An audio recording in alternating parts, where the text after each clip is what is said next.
Hi friends, welcome to back my channel. இன்றைக்கி ரொம்ப சிம்பிளான டிப்ஸு உங்கள்கிட்ட நான் ஷேர் பண்ண போகிறேன். அது எப்படி செய்கிறது, என்னென்ன பொருள்கள் தேவைன்னு சொல்லிட்டுன்னு நான் வாங்க வீடியோக்குள்ளே போகலாம். இப்போ நம்ம வீட்டில் எலி இருக்குது, அது கபோர்டு சரி கிச்சனு ஏதாவது பொருள் நம்ம வச்சாலோ உருத்தில் எல்லாம் கட்சி நாசம் பண்ணி சிலது ட்ரெஸ்ஸுங்க நாசம் பண்ணிவிடும். இந்த மாதிரி இருக்கும்போது நம்ம எவ்வளோ தேடினாலும் அது எங்கே இருக்குதுன்னு நம்மளுக்கு தெரியாது. அதனால நம்ம தினம் தேடி கஷ்டப்படுற நேரம் ஒரு நாள் நம்ம இந்த மாதிரி மருந்தை வச்சுட்டு ஒரு 2 நாள் விட்டுட்டு நம்ம மறுபடியும் ஃபுல்லாக நம்ம எந்த இடத்துல மருந்து வச்சுக்கிறோம், நம்ம வைக்காத இடத்துல இந்த மாதிரி இடத்துல நம்ம க்ளீன் பண்ணோம்னா நம்மளுக்கு அந்த டென்ஷன் இருக்காது. இல்லாட்டினா அது எப்போ வந்து எங்கே கடிக்குது, அங்கேருந்து வேறு எங்கே ஹோல்ஸ் பண்ண போகுதுன்னு சொல்லிட்டு நம்மளுக்கு நைட்டில் கூட அது சவுண்டு பண்ணுங்கிறது நம்மளுக்கு தூக்கமாக வராது. இந்த மாதிரி இருக்கும்போது நம்ம கிச்சனில் இருக்க பொருளே வச்சு சூப்பரான ஒரு மருந்து அதுக்கு ரெடி பண்ணலாம்.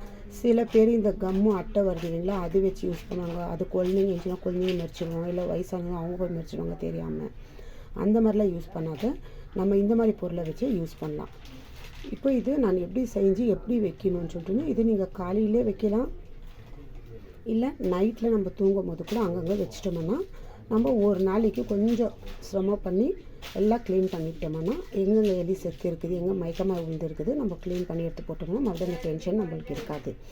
அதனால இப்போ தேவையான பொருள் வந்து இந்த மாதிரி கடலக்காய், அதாவது இது பச்சை, இது தேவையான அளவுக்கு நான் வறுத்து எடுத்துக்குவேன். நான் இவ்வளோமே யூஸ் பண்ணுறதுல கொஞ்சம் தேவையான அளவுக்கு நான் எடுத்துக்கிறேன். ஏன்னா என் வீட்டில் எலி இருக்குது, கபோர்டெல்லாம் இந்த ஹோல்ஸ் பண்ணி வச்சுக்குது, ட்ரெஸ்ஸை வந்து 2-3 ட்ரெஸ்ஸு கட்சி வச்சுட்டு இருக்குது. இப்போ மறுபடியும் அந்த ட்ரெஸ்ஸை நான் யூஸ் பண்ணலாம், ஏதோ கொஞ்சம் கடிச்சிட்டு இருந்துச்சுன்னா கொஞ்சம் லைட்டாக ஆல்ட்ரேஷன் பண்ணிக்கலாம், இல்லை எம்மிங் பண்ண மாதிரினா அது யூஸ் பண்ணுற மாதிரி இல்லை. அப்புறமா இந்த அதாவது துப்பட்டா அதுவும் கடிச்சி வச்சுருக்குது. இப்போ இந்த மாதிரி இருக்கும்போது நம்ம ரொம்ப கஷ்டம் இல்லைங்களா. அதனால நம்ம வீட்டில் ஆசையாக வாங்கி வச்சுக்க துணியோ சரி, இல்லை ஆசை வாங்கியிருக்க பொருள் கூட கட்சி, இப்போ அந்த பொருள் நம்ம ஆசையாக வாங்கி சாப்பிட்றது அது கச்சா கூட சரி, அதை எடுத்து போட்டுடலாம். இப்போ அந்த ட்ரெஸ்ஸு அவ்வளோ நல்லா காஸ்ட்லியான ட்ரெஸ்ஸு இந்த மாதிரி கட்சி வச்சுருக்கும் போது ரொம்ப மனசுக்கு பெஜாராக இருக்கும். இந்த மாதிரி நீங்கள் அந்த மாதிரி கவலைப்பட்டு இருக்கிறவங்க அத்தனை யார் இருந்தாலும் சரி இந்த மாதிரி மெத்தட் நீங்கள் ஃபாலோ பண்ணி பாருங்கள், எலி தொல்லை உங்களுக்கு இருக்காது. அதனால இந்த கடலை எடுத்து வச்சுருக்கேன். உங்கள்கிட்ட இந்த கடலைக்காய் இல்லைன்னா ஒற்றை கடலை இருந்தால் கூட பரவாயில்ல. ஏன்னா இது பச்சை நம்ம அப்படியே போட்டோம்னா இதில் அது கொஞ்சம் நம்ம வறுத்துக்கணுமா லைட்டாக, அந்த ஸ்மெல்லு நல்லாயிருக்கும். அப்போ அந்த ஸ்மெல்லு இருக்க தொட்டு தான் அது வந்து சாப்பிட்றதுக்கும் வரும். இல்லை உங்களுக்கு இந்த மாதிரி கல் சரி கலக்காவோ உங்கள் வீட்டில் இல்லைனாக்கா நீங்கள் வந்து இந்த கருவாடு பீஸு கொஞ்சம் நேரம் ஒரு பீஸை தண்ணியில் ஊற வச்சுட்டு நல்லா குட்டி குட்டியாக ரொம்ப சின்னதாக பீஸு கட் பண்ணி வச்சுக்கலாம். ஊறின பிறகு ரொம்ப ஈஸியாக இருக்குது கட் பண்ணுறதுக்கு. அப்புறமா அப்படி இல்லைனாக்கா சிக்கன் பீஸு இந்த மாதிரி இருக்கிறதுல கூட நீங்கள் இது மாதிரி போட்டு பண்ணிக்கலாம். வேறு கலக்கா கல்லத்தா இல்லைன்னு சொல்ல இந்த மாதிரிலாம் கூட பண்ணலாம். ஏன்னா சிக்கன் இந்த கருவாடுக்கெல்லாம் எலி ரொம்ப சீக்கிரம் வந்து சாப்பிடும், ஸ்மெல் அதுக்கு. அடுத்து வந்து நம்ம வீட்டில் சப்பாத்திக்கு யூஸ் பண்ணுற கோதுமை மாவு, உங்கள்கிட்ட கோதுமை மாவு இல்லை மைதா மாவு இருந்தால் கூட நீங்கள் எடுத்துக்கலாம். அடுத்து வந்து இந்த காயில், அதாவது கொசுபத்தி, இது வந்துட்டு யூஸ் பண்ணுறவங்க வீட்டில் இருக்கும். இது நைட்டில் கொசு வந்து நம்ம பற்ற வச்சு வைக்கிறோம். அதனால இது வந்து உங்கள் வீட்டில் இல்லைன்னா கூட நீங்கள் கடைங்களில் கிடைக்கும் இந்த மாதிரி ஒரு காயில் வாங்கிக்கலாம். நீங்கள் காயில் வாங்கி இப்போ இது அதுக்கப்புறமா இதுக்கு நம்ம வேறு ஏதோ பாத்திரம் இல்லை, இந்த மாதிரி யூஸ் அண்ட் த்ரோ பாக்ஸ் இருந்துச்சுன்னா ஏதாவது இந்த மாதிரி யூஸ் அண்ட் த்ரோ இருந்துச்சுன்னா அது நீங்கள் செப்பரேட்டாக செஞ்சுட்டு வேறு எங்கன்னா தூரமாக தான் வைக்கணும். நீங்கள் வெளியே கூட எங்கன்னா ஒரு இது மேலே கூட வச்சிடலாம், இல்லாட்டினா நீங்கள் யூஸ் பண்ணிட்டு மறுபடியும் இது கூட எடுத்து கடாசிடலாம். அது நீங்கள் இதெல்லாம் போட்டு ரெடி பண்ணும்போது உங்கள் கையை வந்து உங்கள்கிட்ட கை க்ளோஸ் இருந்துச்சுனாக்கா நீங்கள் போட்டுக்கோங்க. அப்படி இல்லை காட்டி அப்படி நீங்கள் இப்படியே இப்போ நான் செய்கிற மாதிரி டேரெக்டாக நீங்கள் செய்கிறீங்கன்னா நல்லா ஒரு 2-3 தடவைக்காவது நல்லா கையை கழுவிக்கோங்க. இப்போ இது வந்து இப்போ இந்த கலக்காய் வறுத்த பிறகு இந்த மாதிரி உங்கள்கிட்ட கல் இருந்துச்சுன்னா அதில் ஒன்று பாதியாக இடிச்சுக்கணும். ரொம்ப நைஸாக இருக்கக்கூடாது, ரொம்ப குறைன்னு இருக்கக்கூடாது, கொஞ்சம் ஒரு அளவு கொஞ்சம் பெரிய பீஸ் மாதிரி இருக்கணும் அந்த அளவுக்கு. அதனால மிக்ஸி ஜாரில் போடுறேன். மிக்ஸி ஜாரில் போட்டிங்கன்னா ஒரு சுத்துக்கு நீங்கள் எடுத்துடலாம். இல்லை இந்த மாதிரி இடிச்சுக்கினீங்கன்னா நல்லா ஈஸியாக இருக்கும். அப்போ அது சாப்பிட்டுட்டு போகிறதுக்கும் அது மயக்கம் வந்தும் இல்லை வெளியே கூட போய் அது சாகலாம். இந்த மாதிரி இருக்குது. இப்போ இது எப்படின்னு சொல்லிட்டு உங்களுக்கு நான் காட்டுறேன். ஃபஸ்ட்டு நான் கேஸ் பற்ற வச்சுக்கிறேன், ஸ்டவ் பற்ற வச்சுக்கினேன். இப்போ ஒரு தவா, அதாவது நீங்கள் தோசை சுடுத்தோ இல்லை கடாய் ஏதாவது ஒன்று வச்சுக்கின்னு இப்போது நான் இதில் தேவையான அளவுக்கு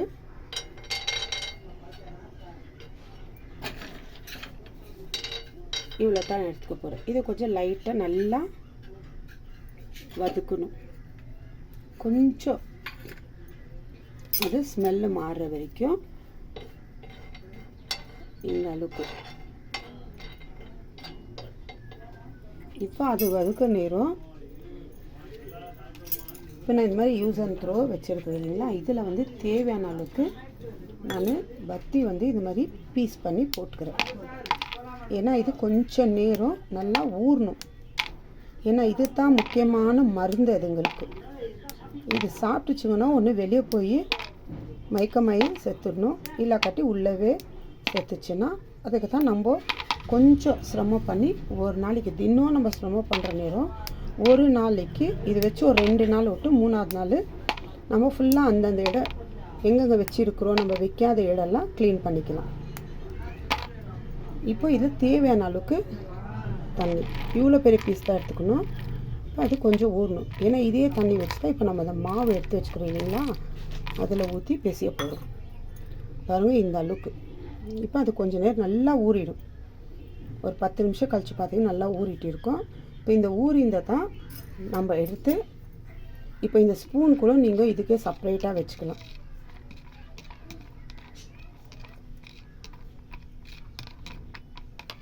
இதுக்கு ஒரு ஸ்பூன் நான் செப்பரேட்டாக வச்சுருக்கிறேன்.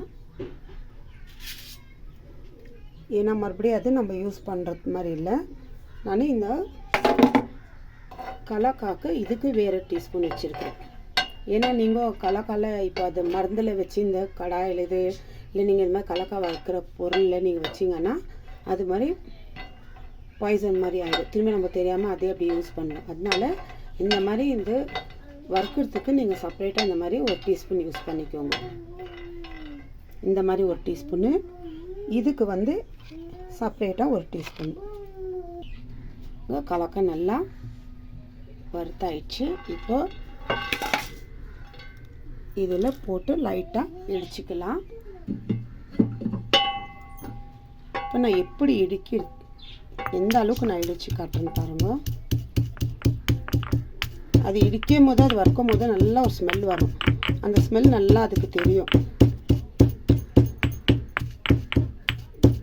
இல்லை இதில் வேற இப்படியே இடிச்சு வைக்கணுமா, இல்லை உங்கள்கிட்ட கருவாடு இருக்குது கருவாடு போட்டு கூட நம்ம இது பண்ணோம். இந்த மாதிரி இந்த கடலை கொட்டை இருக்குதுங்களா, இந்த மாதிரி இடிச்சிட்டு நீங்கள் அதில் உங்களுக்கு தேவையான அளவுக்கு சொன்ன மாதிரி சிக்கன் பீஸோ இல்லை கருவாடோ ஏதோ ஒன்று நீங்கள் வச்சுக்கலாம்.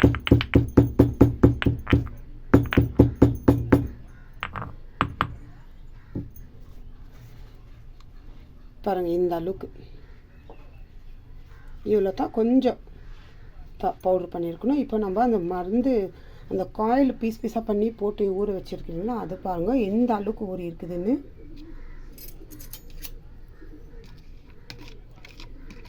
இதெல்லாம் ரெடி பண்ணும்போது கொஞ்சம் ஊறிடணும். பாருங்கள் ஊறின பிறகு எப்படி கலர் வருதுன்னு. இப்போ இது நான் கையில் போட்டு நல்லா இப்படி பிசைஞ்சு இருக்கணும். பாருங்கள் இந்த அளவுக்கு நல்லா ஊறின பிறகு கலரும் மாறிடுறது. இந்த அளவுக்கு எவ்வளோ முடியுமோ அந்த அளவுக்கு கையில் இந்த மாதிரி நல்லா நசுக்கி ஃபுல்லாக அந்த இதுவே எடுத்துடணும். பாருங்கள் இந்த அளவுக்கு நல்லா நசுக்கின பிறகு ஒரு பீஸ் கூட நம்ம கையில் எடுத்தோம்னா இதாவது, அதனால இது ஃபஸ்ட்டே கொஞ்சம் நேரம் ஊற வச்சிடணும். இந்த அளவுக்கு. இப்போ இதில் இந்த கடலைக்கொட்டை நான் ஃபுல்லாக போட்டுக்கிறேன்.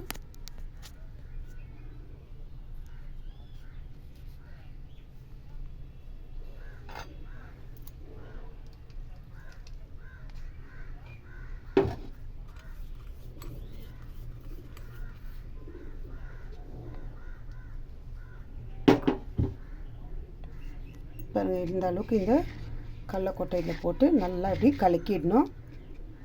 அடுத்து வந்து இதில் தேவையான அளவுக்கு மாவு, நம்ம சப்பாத்திக்கு எப்படி பேசுகிறோம் அந்த அளவுக்கு இதில் பிசைஞ்சுக்கணும். நல்லா உண்டை பிடிக்கிற மாதிரி மாவு எப்படி நம்ம சப்பாத்திக்கு உண்டை பிடிக்கிறோம் அந்த அளவுக்கு நல்லா உண்டை பிடிச்சிட்டு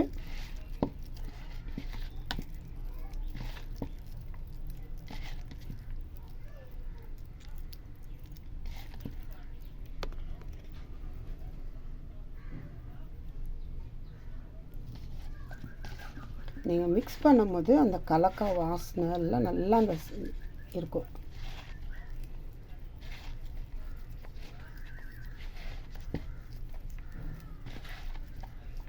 இது பண்ணிட்ட பிறகு நம்ம கையை ஒரு 2-3 தடவை 4 தடவை கழுவணும். நல்லா சோப்பில் ஷாம்பு போட்டு கழுவிட்டு கொஞ்சம் டெட்டாயில் போட்டு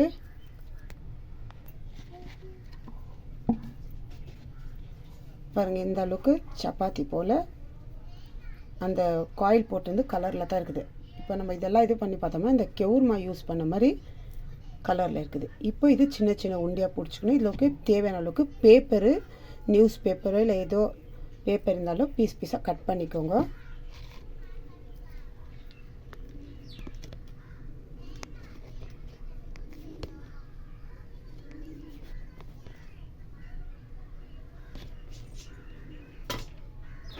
இந்த அளவுக்கு நான் பேப்பர் எடுத்துக்கிறேன். இப்போ இந்த பேப்பர் நான் வீட்டில் கிச்சனில் ஒரு 2 இடத்துல, அப்புறமா பெட்ரூமில் 2 இடத்துல வைக்கிற மாதிரி நான் பேப்பர் கட் பண்ணிக்கிறேன்.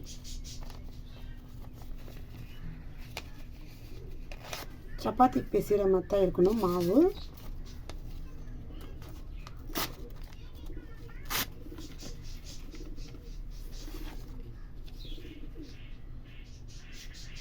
பாருங்கள், இந்த அளவுக்கு பேப்பர் பீஸ் எடுத்து இப்போ இது நான் இந்த செஞ்சு வச்சுருக்கேன் இல்லைங்களா, இப்போ இது உண்டை பிடிச்சி இதில் வைக்க போகிறேன் நான்.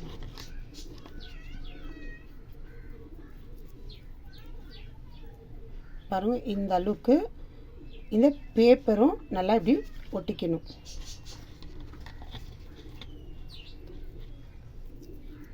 ஏன்னா நம்ம ஃப்ளோரில் கீழே வைக்கும் போது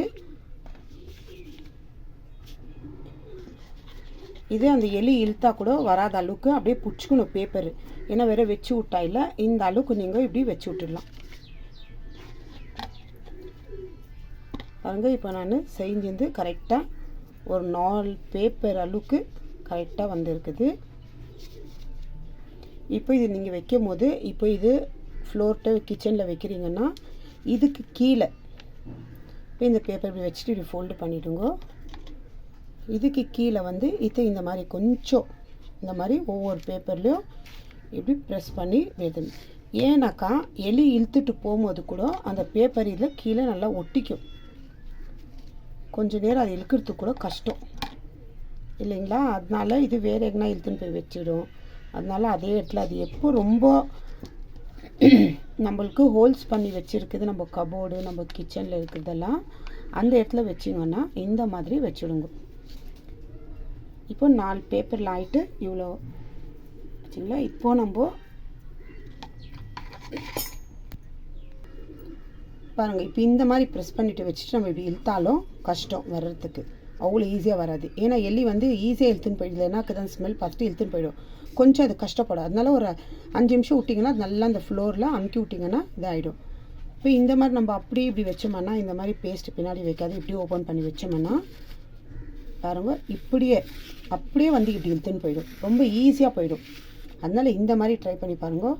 சூப்பராக நல்லா ஒரு எலி தொல்லை இல்லாத இருக்கிறதுக்கு நிம்மதியாக இருக்கலாம்.